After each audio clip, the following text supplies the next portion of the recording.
3 creepy, true gym horror stories. I used to think of the gym as my sanctuary, the one part of my day that was predictable. But the thing about gyms is that they're public spaces where we let our guard down. We see the same faces every day until they feel familiar, even if we don't actually know them. For some, a simple head nod or exchanging socials is just gym etiquette. For me, it was the start of a nightmare. Tonight, I'm sharing 3 true stories that will make you think twice about who you're spotting. The friend who wouldn't leave. For this story, I'll call myself Nolan. I was a regular at my gym, and so was a guy named Josh. He was high energy, always walking around with a big duffel bag. One day, I spotted him on the bench press. We started talking, and he seemed friendly enough, so when he asked for my Instagram, I didn't think it was a big deal. That was my first mistake. A few weeks later, outside the gym, Josh was different. He started doing these weird, high-pitched cartoon voices for no reason.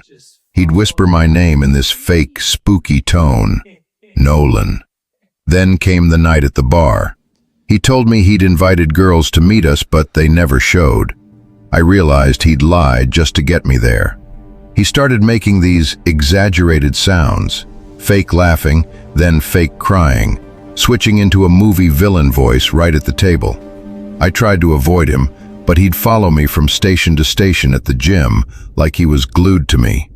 Then, the voices followed me home. One hot summer night, with my window cracked, I heard a low, drawn-out voice outside my first-floor bedroom. It said my name. I lifted the blinds just an inch, and there was a shadow, a figure standing so close to the glass, he blocked the moonlight. 3 weeks later, I walked out to find my tire slashed with a clean slice. I don't go to that gym anymore. My advice? Be careful who you let into your life. The Red Hoodie. My name is Lewis. This happened last summer. My friend Colton had just broken up with his toxic girlfriend, Addie. One Tuesday at the gym, a girl walked in wearing a red hoodie and blue leggings. She didn't work out. She just stood there, staring at us. Then, we heard it coming from the women's locker room, crying mixed with whispering. It wasn't normal crying. It sounded unstable, like someone talking to themselves while breaking down. When I got home, the knocking started. First on my brother's window, then mine. Then, aggressive, violent knocking at the front door. The knob started shaking like someone was trying to force their way in. I heard a girl laughing, hysterical, enjoying herself. Then my phone buzzed. A text from a random number said, "Leave Colton alone. You'll pay the consequences." Then came a second text, a picture of a knife in her hand. Addie was outside my house with a weapon. I still don't know how she got my address.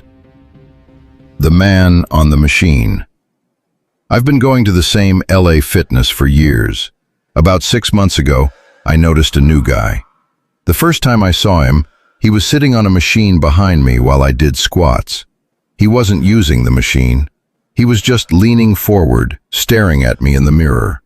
This became a pattern. Every night, I'd catch him on a different machine, always with a clear view of me, but never actually moving any weights. One night, I saw him holding his phone up at chest level, angled directly toward me. He was recording me. The scariest moment was 2 weeks later at a nature preserve. I was running a trail when I realized someone was jogging behind me, matching my pace exactly. I glanced back. It was the guy from the gym. I broke into a full sprint, screaming for help. He only stopped when he saw a neighbor in their driveway. I canceled my membership that day.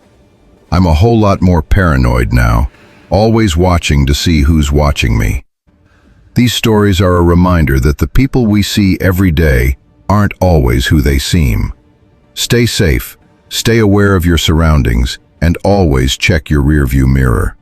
If you have a true story you want me to tell, send it to the link in the description. And remember, lock your doors. Good night.